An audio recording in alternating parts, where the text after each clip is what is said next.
Well, hey, everybody, welcome to another edition of Another Fine Mess. I'm Roger Gray, along with I am Michael. Dan. Let me apologize up front, by the way. We normally record this on Wednesday. Mike has so many other projects in the hopper that his week was eaten up. So we're doing this on Saturday. So for those of you who are, all two or three of you who are loyal listeners, I apologize for this coming in a little late. We'll get back to our usual Wednesday recording, we hope. Three. When did we get week. up to 3 loyal listeners? I'm cut. very excited by that news. I know, me too. And I would call out their names, but Wow. we need to move on. Yeah, it appears, Mike, that the courts may save us as well at last. And I don't mean the 9 folks in black robes in Washington, but lower courts, federal courts, appeals courts, etc. A couple of big rulings this week that you have to be happy about. One is a ruling against this slush fund, the the fund that came out of a really idiotic settlement with the IRS that Trump runs for a fund that Trump will run to be used to pay people who, in their view, have been wronged by the Yeah, government, people mainly who committed under Biden. felonies and were convicted of felonies, most of which he has already pardoned, sometimes for money. But call me skeptical. I mean, seriously, you can call me skeptical. Yeah, because Yeah, I will. ultimately the Trump people are going to appeal this. It's going to get back to the Supreme Court, so we'll see where it lands. The thing about the slush fund is that he has pissed off so many Republicans in the Senate that I think they may very well be the ones that torpedoed the slush fund. So I'm at the moment am somewhat optimistic about that. The Kennedy Center thing is the other one where he was ordered to move his name, his grubby orange name, off of the Kennedy Center. And the judge specifically said, look, Congress named this building. Only Congress can change the name of this building. So we'll see where that goes, but I would expect an appeal on that because there is nothing on the planet that is a greater force than Hirochito's ego. Indeed, and the Kennedy family is very happy, All as you except, might all except imagine. one of them. The surviving members of the Kennedy family. Well, yeah, he can't be. He may be. He may privately be, but he can't. He can't publicly be. And he's busy wrangling snakes. I'm sure he is. Last I saw. No, Did you see that RFK? Really, he's. I'm surprised there wasn't a sermon to go along with the snake handling. But it was, he was literally screwing around with snakes. I have no answer well, for as that. I we'll have no see punchline over the for that. course of the next roughly 40 minutes, every week we talk about they've reached a new low, but we're now on to just a steady stream, a fire hose of embarrassment. Internationally, locally, you name it. It's just anyway. Did you want to talk more about the court stuff, or We,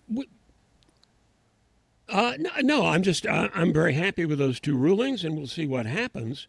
The whole idea, the slush fund grew out of a revelation of, I think it was like 420,000 or 450,000 tax receipts, tax records for corporations, individuals, people making as little as you and me.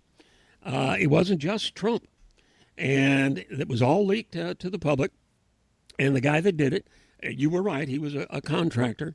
And he got jail time. He got 5 years. I think he's still in the joint. And there were other suits. Trump was not the only one. But for example, and forgive me for blanking on his name, but he's the founder of Oracle. Okay, guy's got a few bucks. He sued for the release of his records, and he settled for an apology. That was it. He said, "Just well, we can apologize assume for doing that." which is Yeah, what a we can assume classy that, rich that guy he would didn't do. have any criminal friends that needed to get some extra cash. So, Yeah. So this thing was negotiated.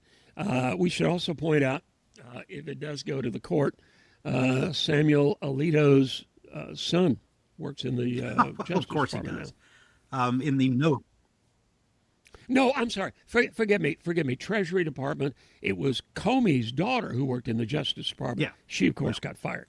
all of that makes sense. So Speaking of Treasury Department, I saw a there picture of you go. Scott Bessent the other day, and I guarantee I'm not Yeah. making this up. It took me 30 seconds to figure out that was the actual guy and not an SNL actor portraying somebody. I'm like, that goofy bastard that's for real? That's really him? Because it looks like somebody on SNL. You know, any minute I'm waiting for Dana Carvey to come out and play the old late George H.W. Bush. So anyway, that's sorry, that was a random aside, but Yeah, Besant. Oh no! I understand Besant, and he has that yeah, inappropriate smile, and I guess he's trying not to be a hard ass like the rest of them when they are confronted with reporters or whatever. But it's as insincere as their yeah. anger. So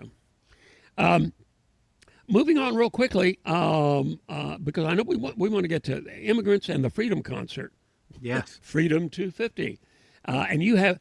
Let's go ahead and go with that. Well, we Let's can. let's go into that I because do. you have Well, we should some explain what updated happened information. here. There were a lot of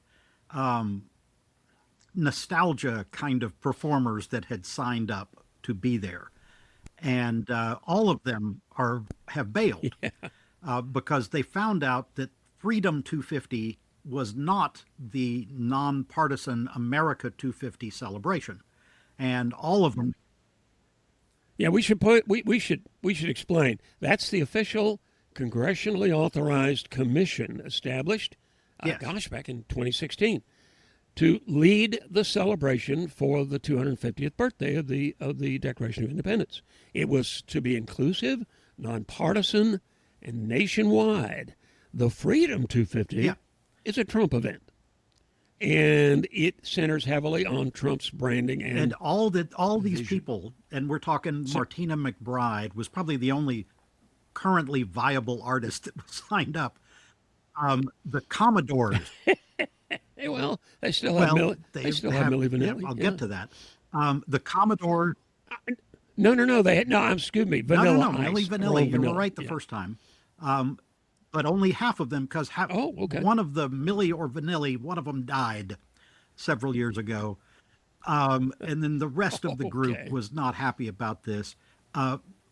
Some guy from Poison, which was not a relevant band when they were relevant, had signed up.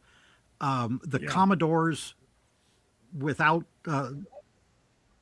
Which well, at one who were time, but relevant? Yeah. without Lionel Richie, just it would be like the Pips signing up without Gladys. So, at any rate, all these people Yeah. have pulled out. And now, within the last of when we're recording this, within the last half hour, Mango Mussolini has come out and said, "That's all right. I don't need these quote third-rate, overpaid artists." End quote. The people he had signed up, I don't need Okay. them, and I'm just going to do like I've always done, a great speech, and I'll have a campaign rally. So that's the latest. But they're still trying to get musical acts, and I do have, like Joe McCarthy, I have a list, Roger. I have a list. This is Okay. leaked Yes. by one of my sources. Four names that they are talking about to come to now what is devolved into a Trump campaign rally. Right. Mike Crapo is going to play the Washington Post march on his armpit. Yeah. Wow. The living half Okay. of Milli Vanilli. Which and by the way, I always loved that he insisted on pronouncing it that Yeah, way well, instead of either way. Crapo. I had mentioned the living half of Milli Vanilli has bailed. They have the dead half of Milli Vanilli is going to be at the campaign rally. Okay. There is a Yoko Ono Okay. tribute artist called Oh God No. that, that is going to be there. Yep. And this one just came in. The Commodore, yeah, the Not bad. Commodores have bailed. That's a good So one. they have the Commodore, who is one of the fat drunk guys that sunk his boat on Lake Travis in 2020 during a rally. So, yeah, Well, okay. that's the That list. that's your list. At long last, have you no No, shame, sir? no, I do not. Okay. Well, and by the way, and it's going to be my next written piece, but you've seen the comparison photographs, the overhead shot of the White House before and the White House right now as they build this idiotic UFC fighting ring on the lawn. It looks like Barnum and Bailey Well, it is. setting up The the big entire, this is two administrations of Barnum and Bailey that have been going on here. yes.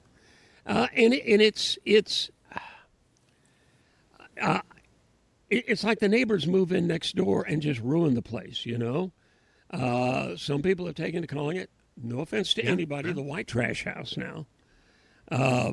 Seriously, you're going to have a UFC fight on the Well, south on lawn. top of that, did you, mixed martial I arts assumed thing. when they announced this months ago or whenever they announced this, number one, I mean, my hope was that it would never happen, that this was just some random shit the guy was saying that would, like everything else, float off into the ether. But I read yesterday that they are trying to recruit active duty military, our American military, to come fight in this thing. Yeah. But they're not. And there better not be a fat Well, and there better not be a fat soldier. They're also not they had paying that their way caveat. to get there. It's like you pay your own way, you put yourself up, and you can come fight on the White House lawn. There is, by the way, I mean, there is history. All of the old battleships back World War II and World War One, all the way back. The big sport was boxing, and they would have ships champions on these different ships. Yeah, yeah. Yeah, and then fleet, they fleet would champions. fight yeah. each other for the fleet championship. The Dory Miller, the black sailor from Waco, Right. Pearl Harbor hero. Pearl Harbor. He was yeah. the champion. That's from Waco. A Texan, by the way. He was the ship champion on the West Virginia, I think it was. That I'm pretty sure that's the ship Ah. he was on. Nevada or West Virginia. Anyway, one of those that was in the outer portion of Battleship Row and took a bunch of torpedoes. But Right. he was And Miller got what was Navy it? The Cross. Navy They Cross he refused. got? Yep, they refused to for- give him the Medal of Honor. And Yeah. He manned a gun, well, and and took down carried a couple of his zeros. Yeah. his mortally wounded captain back from the bridge and rescued several sailors. His ship was tied up next to the Tennessee. That one I am sure of, and he carried several sailors from his ship over to safety on the Tennessee. Came back and forth, and then manned a gun that he was not trained on and shot down at least one plane. But no Medal of Honor because of his skin color. Yeah, I've seen the. There's a photograph of all the guys who were decorated. Miller being obviously one of them. But yeah. Hello, welcome to America. Speaking of racism, by the way, okay. this is a So, random thing again. I have not watched the clip yet or listened to the Okay. clip yet, but something apparently has resurfaced because it's from 1971 of Reagan and Nixon having a phone conversation. This is well before Reagan was involved, where it's just this racist name calling back and forth between the two of them. Have you ever heard that clip? Yeah, I heard it. Yeah, I heard that. It's apparently resurfaced. It would. It would shock some of the Well, fans I mean- of St. Ronnie. There's still a case to be made.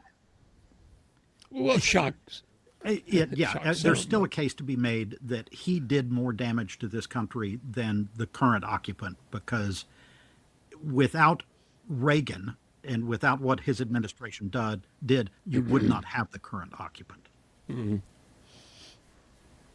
Oh yeah, yeah, yeah. I saw and this is a time honored trope. I saw, oh gosh, a post on Facebook not last day or so.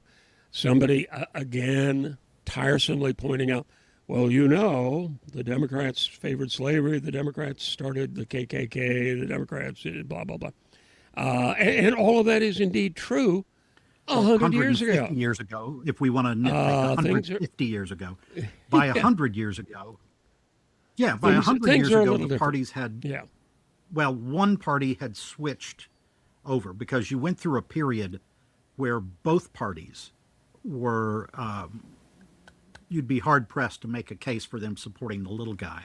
But ultimately, it was the Democrats that emerged to be the party of the little guy, the party of unions, the Republicans, the party of big business, and both of them remained the party of racism for a century and a half. Um, so Oh yeah. Yeah. there you go. But it was the Democrats that So ultimately pulled their head out of their, name an orifice, and keisters. How's that?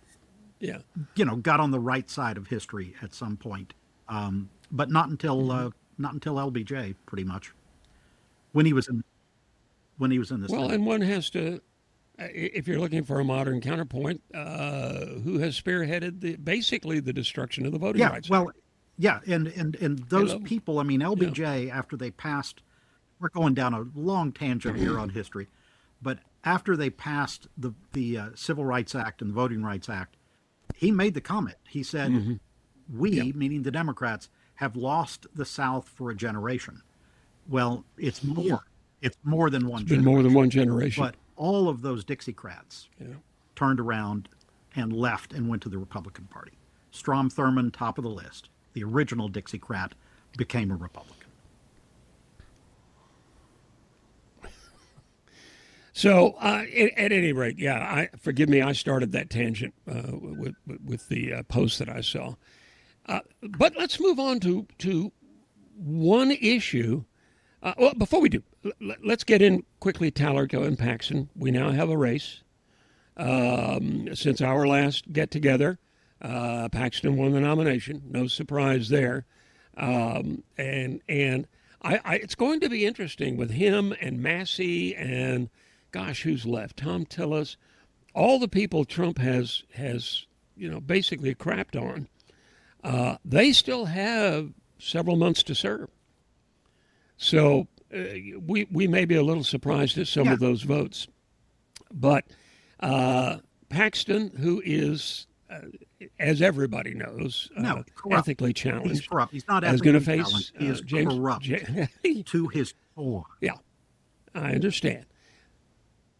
And he's going to be facing James Tallarico, who is a baby-faced Democrat. He is though a UT and Harvard grad, and he graduated from the Presbyterian Divinity Yep, School or seminary. seminary what, in Austin. Yeah, Has a doctorate divinity degree. in divinity. Uh, And they were trying to paint him as yeah. ungodly. He has a doctorate in divinity. It's just you were Did you see? Did you see what Mike Lee said? no, I Did you don't see what know that Mike I Lee did. said? He said, Tallarico is saying, "I'll put you first." And Mike Lee, who is a Republican congressman from Utah, senator, excuse me, said that yes, he'll put you first. No, he'll put your child first on the altar to Moloch, which is an Old Testament demon in Hebrew lore that sacrificed children. So he's saying Tallarico will sacrifice you.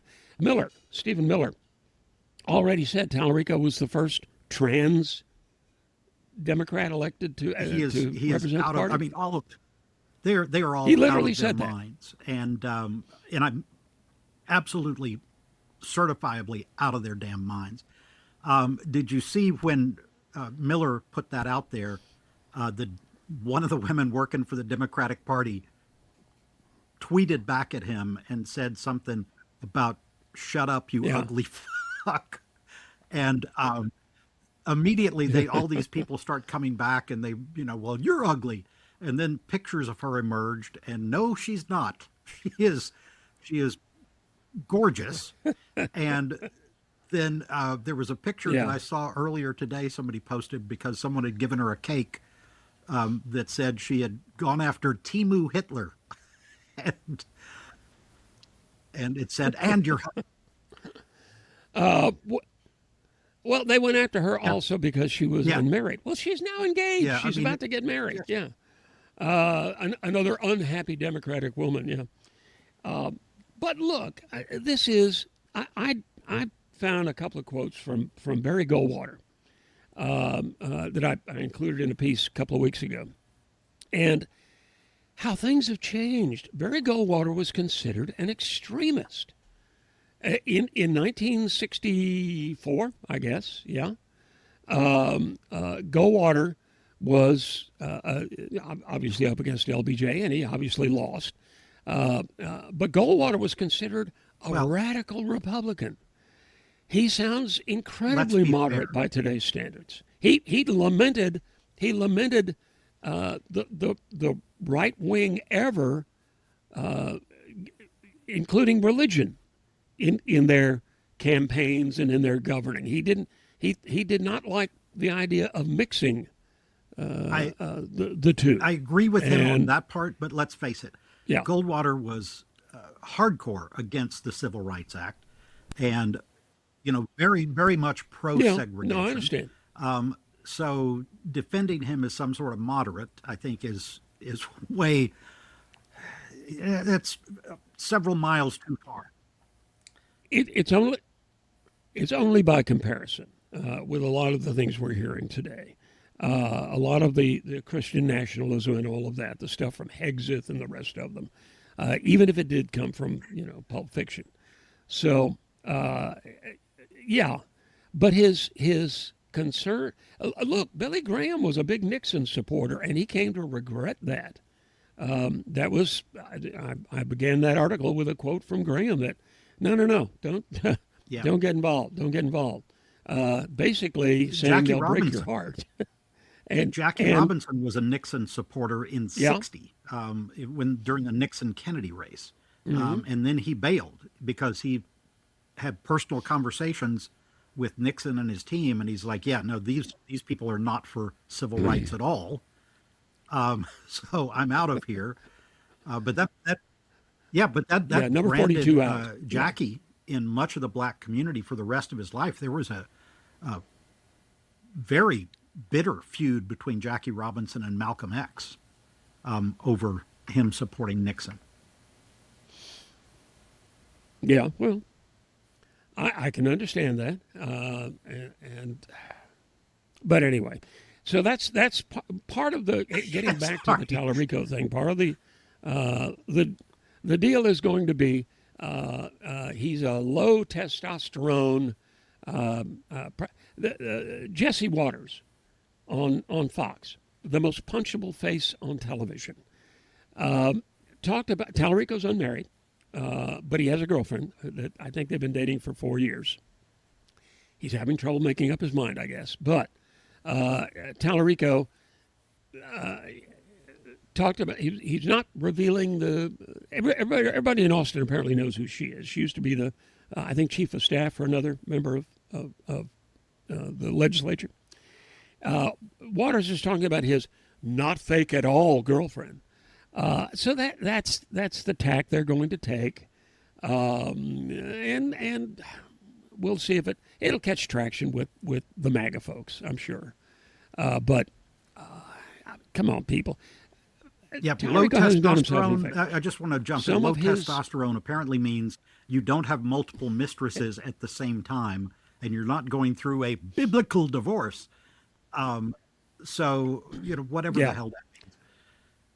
who is who's going to be the first reporter to do a FOIA, Freedom of Information, to get the divorce records, to get the Oh, they're divorce, they're probably to get the trying, but actual for the records of next the little while, isn't Paxton still the attorney general that can stop all of that from happening? seal it. Yeah, yeah, I suppose so. But at any rate, the but that's Tallarico hasn't helped himself. In one part of it is he was a science teacher before he got into legislature. So he has a divinity degree. He was a science teacher. When talking about gender, he made the mistake of saying on the floor of the legislature that there are really technically 6 genders. And what he meant was chromosomal pairs, you know, XX, XY, YY, XYX, Well, whatever. why is my question back to you, Roger? Why would that be in any way on par with, oh, I don't know, having your whistleblowers sue you because you Fired. No, it's not. No, it's not on a par. It's not on a par. But it is an overly scientific answer. You got to remember who's going to be looking at these campaign ads, and all they're going to say is, Tallarico thinks there are 6 genders. He also said that God is not binary. Well, obviously nobody knows that, but and that's a very common feeling in a lot of seminaries and divinity schools, that to assign an arbitrary gender to God, who is obviously all encompassing and all loving and all of that, is something well, that comes out of our head. I mean, But if you're talking about like deep theological if you're talking theories. about that it's a faux pas like Michael Dukakis and his answer about what would you do if somebody came and raped Kitty and killed her, yeah. Murdered Kitty And he Dukakis. starts Yeah. with the law says, yeah, that obviously hurt him. So if that's where you're going, we're still a long ways away from the actual election. Paxton's, yeah. And come on, Tallarico has been certainly smart enough to start with Ken Paxton is the most corrupt politician in America. So keep harping on that. Indeed. Yeah. So you can weigh that. Yeah. I guess all I'm saying, you're right. It's like the Dukakis answer, some sort of answering a simple question to a lot of people, well, probably to most voters out there, with a deep scientific explanation of chromosomal pairs, or with some divinity school theory. That's not a very good political answer. It's just not. You got to remember you're also a politician, and you got to, I hate to say it, but you have to dumb it down a bit. I agree with that. Let's hope that the electorate is not that incredibly stupid where they put more weight onto that than all of the many things that Ken Paxton has done that are just reprehensible. The Chronicle, the Houston Chronicle, by the way, came out and endorsed Tallarico, and they normally endorse Republicans. I will say this. They have, in the past, the Houston Chronicle, which is owned by Hearst, which is certainly not a liberal organization, endorsed Romney, for example, and McCain over Obama. So this is not a liberal rag.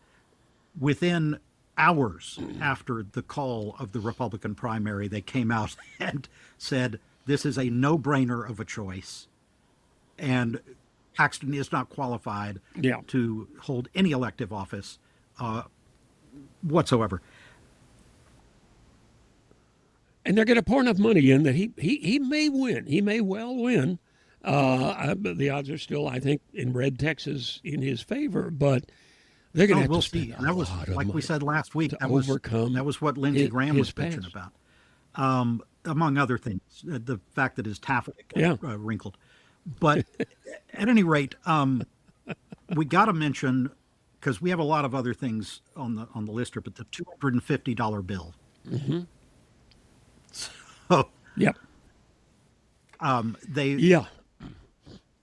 Well, he's already on your passport, or going to be. So wherever you travel in the world, now you'll be reminded I've heard of Donald. conflicting You'll things, think and of thankfully Donald my because you look at your passport is passport. still good for another little bit. I'll have to double check. I don't know if it's 2 years or not. I'll have to double check. But I've heard conflicting things on that, whether or not that was just some select passports or if it was all of them. that would have his face on there. But I also heard that if you defaced it in Yeah. any way, that that was going to be a crime. This $250, yeah, the And it would be $250 tempting. bill, that's where I saw the Treasury Secretary's wacky mug. Yeah, That picture? holding that up. You have to be dead, first of all, to be on any sort of currency. That's the law. The last Yeah. living So, president was Lincoln, yeah. And that yeah. was on a $10 So, demand note, I read. Yeah. let's stick to that. Let's just stick to you have to be dead, because that's the law, and Yeah. we need to follow the law. The $250 bill we have never had before, but I did the math, Right. and the reason they came up with that is it will buy a tank of gas and 3 tomatoes. So, Yeah. You can fill up a Ford F-250 well, no, with actually a a Prius $250 bill. and 3 tomatoes. But yep. But yeah, you beat me to it. Okay. And we could talk about, you mentioned Lindsey Graham. We could talk about the currency that would be involved there, but I think we all know what it is. Okay. Moving on. Let's talk about immigration a little bit, because apparently the wall through the Big Bend is still on. And this is one that both Texas Democrats and Republicans oppose. The Big Bend, it's both a state and a national park there. It is one of the most beautiful and desolate parts of the state. There is very little immigration there, and they're apparently still looking at putting a wall through there. It'll kill animals. It'll kill migratory animals. I saw an interesting photograph of another portion of the wall, and lying at the base of the wall on the Mexican side was a dead, like mountain goat, something like that, or deer. And basically the caption said he was so close to the Rio Grande he could smell it, but he couldn't get to it. And that's Well, what's going to happen here if they do that this. one, like you said, it is absolutely a nonpartisan coalition of people that are outraged out there, including, I will add, some really high dollar Republican donors. And if anybody gets the attention of these Yeah. corrupt people, it is high dollar donors.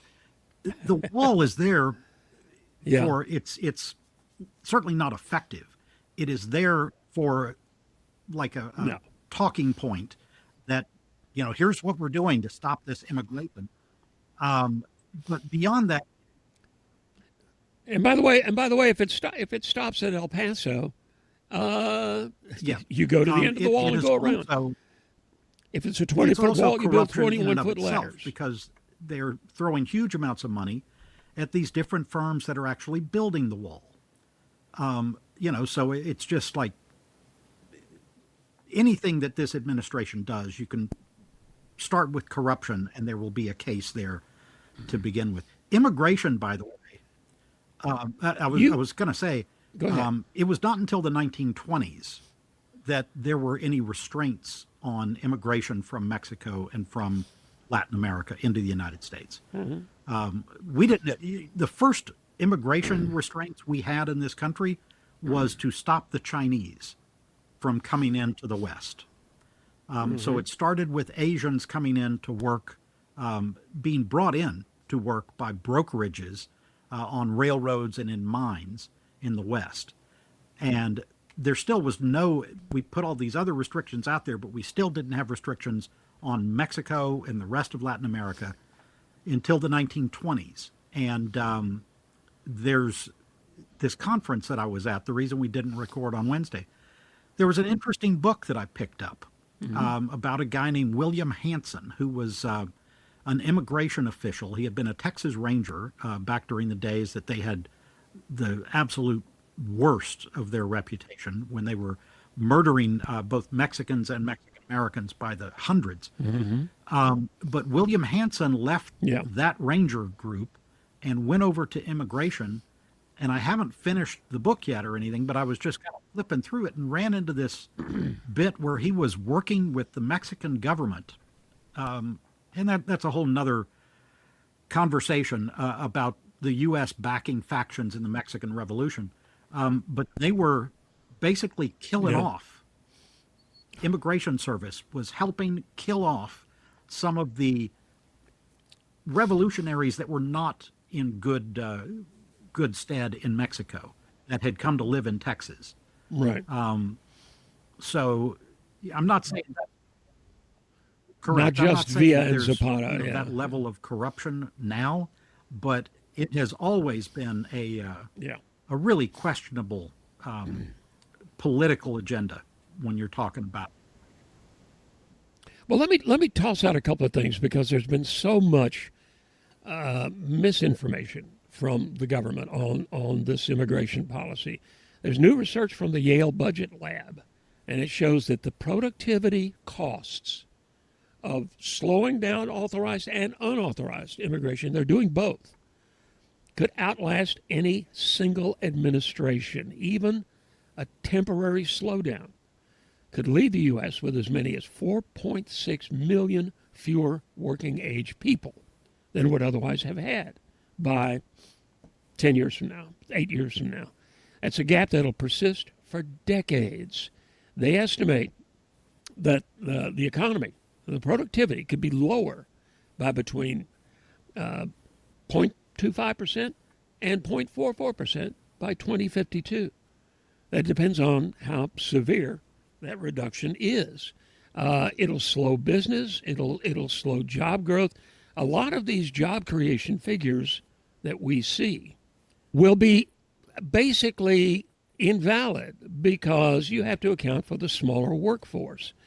Then I read an interesting report from the Cato Foundation, the Cato Institute, which is a libertarian think tank. It is one that Republicans love to quote. It is not liberal, let's put it this way. What they found is that immigrants generate, this is from 1994 to 2023, okay?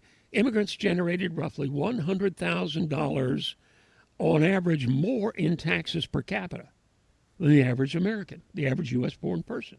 17% more over the whole period. In 23 alone, they paid 1.3 trillion in taxes. They got 761 billion in benefits. Now that is a net loss of over $500 billion Yeah. in a single year. Loss to them that A gain to the government. they could have collected. They commit crime. Yeah, they commit crime at a lower rate. And before the deportation began, they were complying with income taxes at a higher rate than the average native-born American. They weren't dodging taxes Yeah, because it's- in many cases they can't. Right. Employers take It's the taxes anecdotal, but you see more and more stories, especially from the Rio Grande Valley, but all over Texas, especially the southern half of Texas, where construction has, and this part is not anecdotal, construction has slowed by a Yeah. large percentage because they cannot get the workers, both illegal workers and legal workers that are here with green cards, because they're afraid to come out because this ICE has been deporting workers that are here legally, doing that over and over and over again. All of these people minding their own business, as you just pointed out, contributing to the economy. But there are all these Republican construction owners,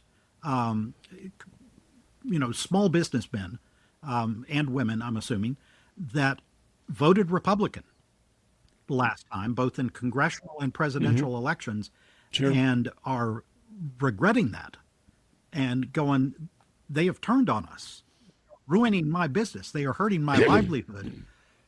Excuse me, I can't get workers. These people are outraged.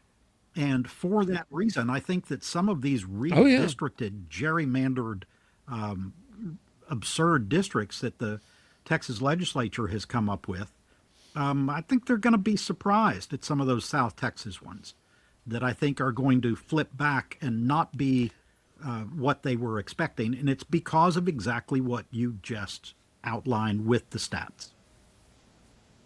Yeah.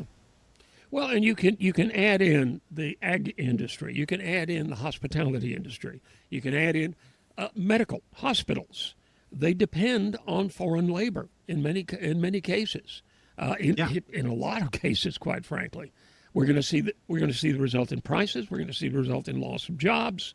And we're not encouraging people to come here illegally, but they always have, and no doubt always will. And the U.S. has work for them, quite frankly, work that we need done. I built two houses in my life, in our married life. And when you visit the building site, on the boombox, you do not hear rock and roll. You do not hear country. You hear conjunto. yeah. You hear Spanish music because that's who most of the Shameless workers are. book Almost plug. all of them. My Undertold Texas Volume 2 that just came out that you can buy on Amazon or my website, MikeVanceWriter.com. There's a chapter that I put in there about the Bracero program, which was a World War II era program that I remember lasted that, up yes. until the early 1960s. And there are numbers in there. Without going too far into the history weeds, we can save that for another episode. But there are numbers in there that even when they were bringing in legal workers because the country was desperate for them, and they were primarily ag and railroad workers, but even when they were bringing in the workers legally, the illegal workers were still outpacing them, and that was necessary to keep the economy in places like Texas, New Mexico, Arizona, but all the way up into Colorado and as far as Idaho and Washington, still going. So, anyway. Yeah. And on But that first- note, we probably ought to wrap it up, Mike. But first, the but first- weird oh, yes. history Go fact ahead. of the day. Our We historical. didn't get to it. We didn't get to talk Okay. about the war this week, but I'm sure we will, because the interminable peace is coming. It's coming. We'll see how long Yeah. that goes or how long that lasts. But Yeah. I was looking around the shortest war in world history, 1896, and this is true. This sounds like a made-up fact, but it's absolutely true. The Sultanate of Zanzibar, Okay. which is on the coast of Tanzania now in modern day, but this was 1896, a time when the European powers had most of Africa colonized. And so the Sultan, who Right. was pro-British, died very suddenly, and a relative took over and declared that he was going to be anti-British. And the Brits brought their battleships and gunboats off the coast there and in the Indian Ocean and said, okay, you have until 9 o'clock to, we're looking at the watch, you have until 9 o'clock to renounce what you've done here and turn back into a pro-British interest. At 9:02, the gunboats opened fire on the Sultan's palace. At 9:38, he surrendered and left and went to the German embassy, and they appointed a new pro-British Sultan. So that war in 1896 lasted 38 minutes and is the shortest war in the history of the world. You have to Yes, hand they it to the do. Brits. They wrap it up quickly. Michael, thank you, as always. And thank you, guys. Appreciate it. And we will see you next time. Another fine Another mess. edition of Another Fine Mess.